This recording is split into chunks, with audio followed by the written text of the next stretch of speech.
මම පාර්ලිමේන්තුවේ සඳහන් කළා ඇත්තටම මේ රටේ මිලියන 22ක ජනතාවක් සිටිනවා. එතකොට මේ මිලියන 22කින් 75ක් එන්නත ලබාගත් අවශ්‍ය නම් ඒ කියන්නේ මිලියන 15ක් විතර එන්නත ලබාගත යුතුයි. ඇත්තටම මේ මිලියන 15 එන්නත් කරන්න අපි දන්නවා එක එන්නතක් අපේ දකුණු ආසියාවේ රටවල් ඩොලර් 4.25කට ගිවිසුම් ගහලා තිබුණා. අපි හිතුවත් අපි එන්නත ලබා ගත්තේ ඩොලර් 5කට කියලා. එතකොට මේ මිලියන 15ටම එන්නතක් දීමට අපිට වැය වෙන මුදල රුපියල් බිලියන 15ක් පමණ වෙනවා.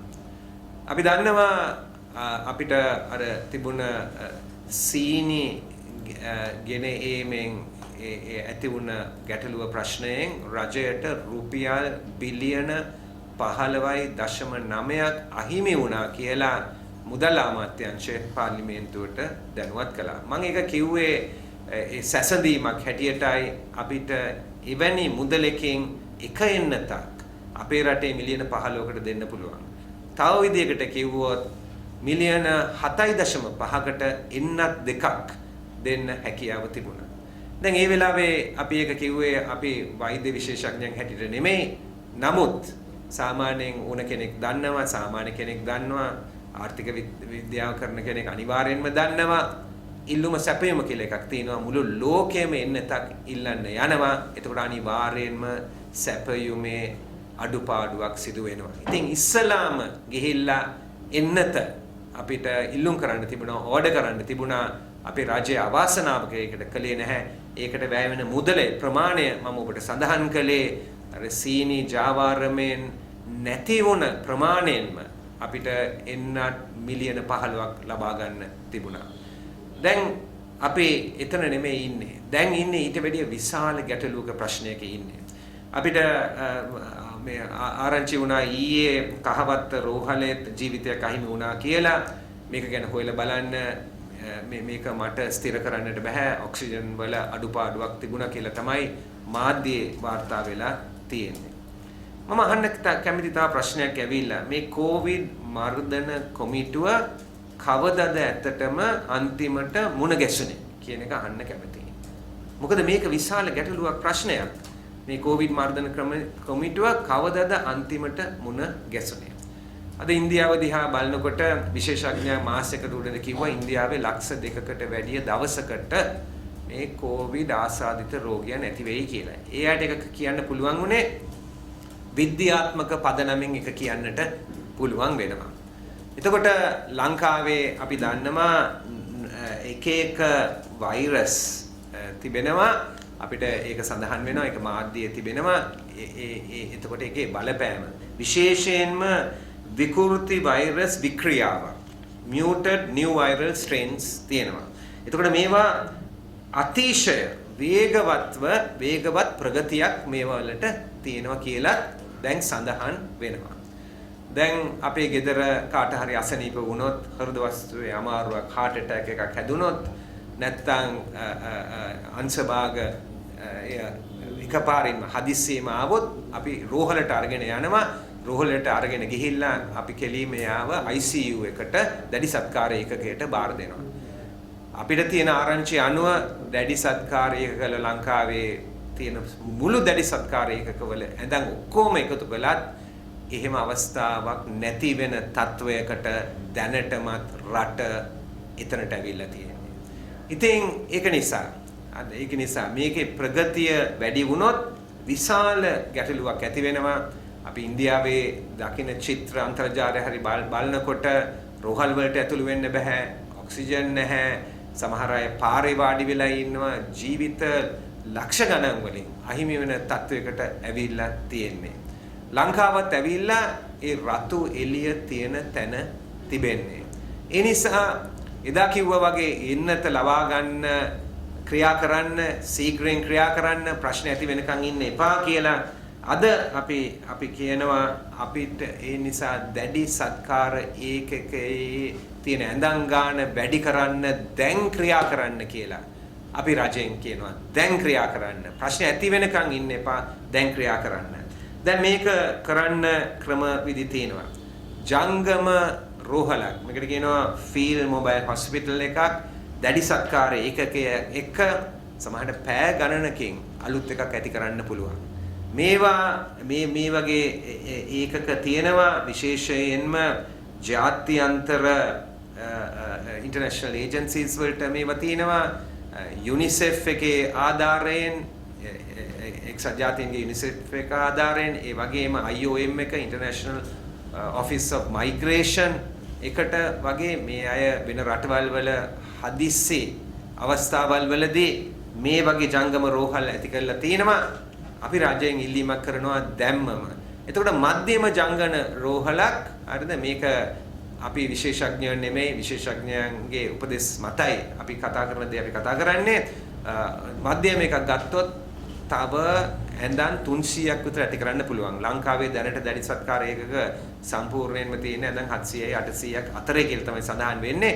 ඇඳන් 300ක් ඇති කරන්න පුළුවන්. ඒ කියන්නේ විශාල ප්‍රතිශතයකින් 40%කින් විතර අපිට එකපාරින් ෂණිකම වගේ ඒක වැඩි කරන්නට පුළුවන්. එතකොට අපි අපේ ශ්‍රී ලංකා සෞඛ්‍ය ක්ෂේත්‍රයේ සැපයුම් ධාරිතාවය ෂණිකවම අපි වෙනස් කරනවා.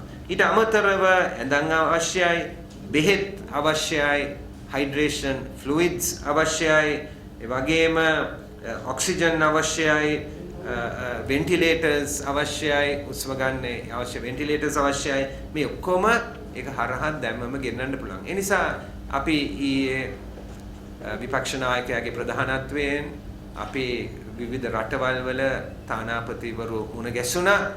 අපි ඒ මිත්‍ර රටවල් වලටත් ඒ ජාත්‍යන්තර ඒජන්සි වලටත් අපි ඉල්ලීමක් කරනවා. මේ වෙලාවේ ඉල්ලීමක් කරනවා. හරිද? මේක වැඩි කරන්න කියලා වහාම අපේ සැපයුම් ධාරිතාව වැඩි කරන්න අපිට ෆීල්ඩ් හොස්පිටල් ICU ෆැසිලිටි එකක් නැත්නම් ජංගම රෝහලක් දැඩි සත්කාර ඒකකයක් ඇති කරන්න අවශ්‍යයි. ඒකට අපිට කරුණාකර උපකාරය දෙන්න. ඒ වගේම අපි දන්නවා අපේ රටේ වැඩ කරන විදේශිකයන් තානාපති ක්ෂේත්‍රවල වැඩ කරන අය ඒ වගේ අය අසනීප වුණත් ඒ අයටවත් යන්න තැනක් නැහැ. අද ඉන්දියාවටවත් සිංගප්පූරුවටවත් යන්න බෑ. හදිස්සියක් වුණොත් රෝහල්ගත වෙන්න බෑ. ඉතින් දැනට තියෙන විස්තර අනුව හරිද රෝහල්ගත වෙන්න තියෙනවා නම් තානාපති ක්ෂේත්‍රයේ ඉන්න කෙනෙකුටවත් රෝහල්ගත වෙන්න තියෙනවා නම් සමහරට ස්විට්සර්ලන්තයටම යන්න වෙයි. ඒක මෙතන ඉඳලා පැය 8ක ගමනක් වෙනවා. ඒ නිසා මේ වගේ අපි ජංගම දැඩි සත්කාර ඒකකයක් ආරම්භුවොත් අපි දන්නවා ඇඳ 300ක අපිට විශේෂයෙන්ම ඒක සපයන අයට අපිට පොරොන්දු වෙන්න පුළුවන්. මේ සේවකයන්ට හැම ඒ තානාපතිවරුන්ට ඒ විදේශ සේවාවේ සිටින අයට අපිට ඒක හරහා මුල් තැනක් දෙන්න පුළුවන්. ඉතින් මම මේ කරන ඉල්ලීම ඇවිල්ලා it's a preemptive request. හරිද? වෙන්නේ ඉස්සලා කරන ඉල්ලීමක්. ඒක කරන්නේ මොකද අපි සාමාන්‍යයෙන් අපේ රටේ වෙන්නේ හුඟක් වෙලාට ප්‍රශ්න ඇත වුණාට පස්සේ තමයි අපි විසඳන්න යන්නේ. ප්‍රශ්නය ඇති වෙන්න උන්න වෙන්න තියෙද්දි අපි විසඳුමක් හෙව්වොත් අපේ ජීවිත, අපේ පවුලේ අයගේ ජීවිත, ඒ වගේම අපේ රටවැසියන්ගේ ජීවිත අපිට බේර ගන්න පුළුවන් වෙයි.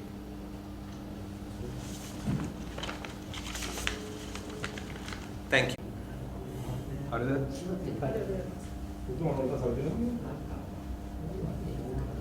හරිනේ? හරි. මන්ත්‍රීතුමා හරි පටන් ගමු.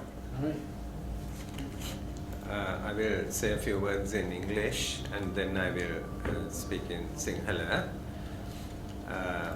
We know that yesterday it was reported that in the Kahawatha hospital that a patient had died. You need to get it confirmed and whether that was the lack of oxygen was the question that was being asked. Now we really have a huge problem on our hands. The problem we have on our hands is we have a rapid spread of the COVID-19 virus.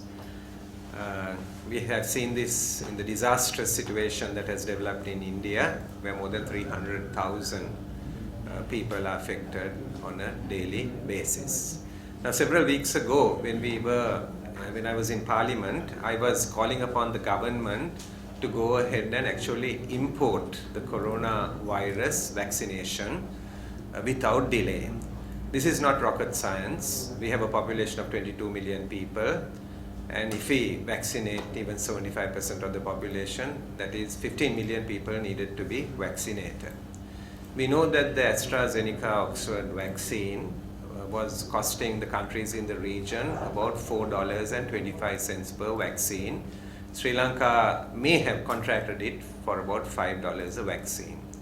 So if you gave one vaccination, one jab to 15 million people, it would have cost you about rupees 15 billion.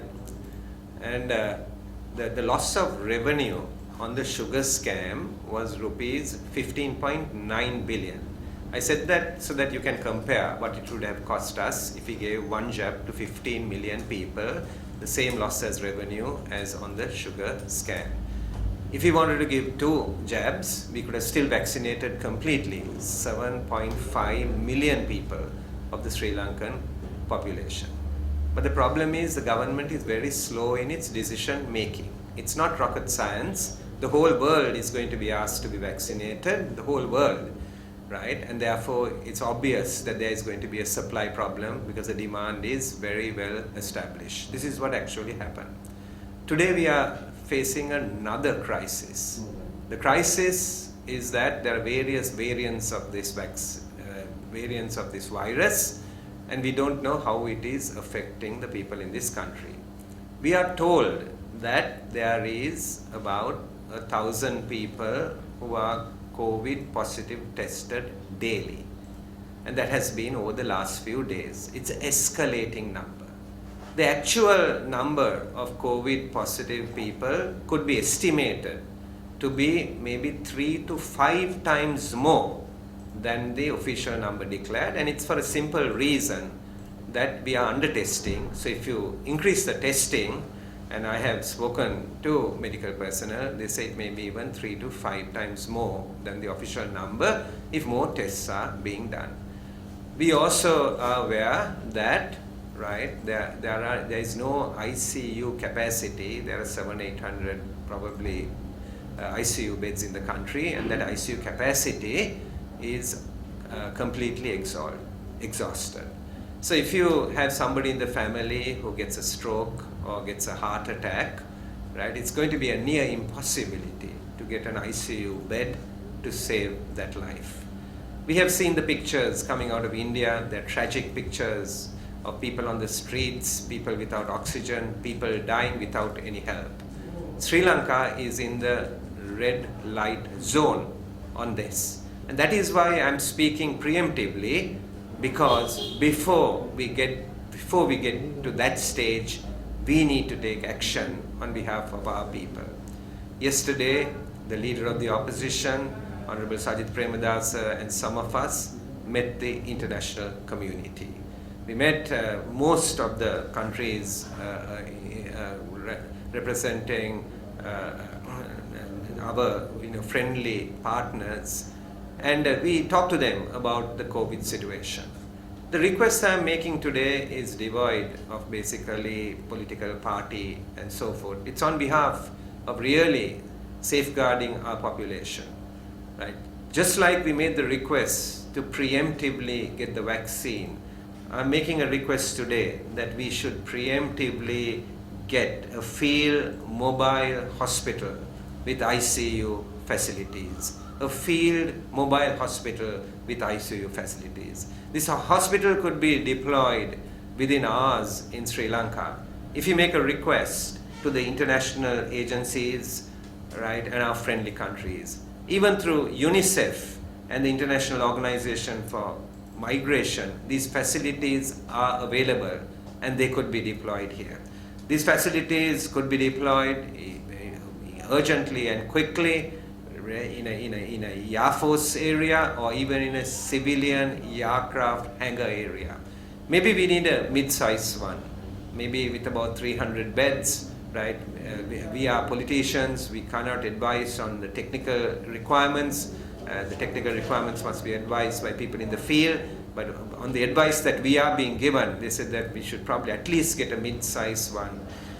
we could provide the medical specialists, the doctors, and the health workers to be Sri Lankan, but the facility needs to be brought in immediately. We mustn't wait till the crisis hits us. We have to increase the logistical capacity of the Sri Lankan health services, even temporarily, because we don't know, what this virus can actually do. We know there are mutated new viral strains and extremely rapid progression, we are being told, and therefore the hospital monitoring and patient care needs to be increased. We will also need, with the ICU facility and the beds, we will need the medication, the hydration fluids, the monitoring equipment like ventilators and oxygen will be needed, and we should preemptively actually work on this. So our request is to the international agencies and to the friendly countries to assist the government of Sri Lanka, and as a responsible opposition, we are making this request as a preemptive request to the international agencies and the friendly countries to get a 300-bed field hospital with ICU facilities immediately installed in Sri Lanka. අද මුහුණ දෙන්නේ විශාල ගැටලුවකට ප්‍රශ්නයකට මේ corona virus එකත් එක්ක. මේ වගේ video දිනපතා නරඹන්න අපේ channel එක subscribe කරන්න.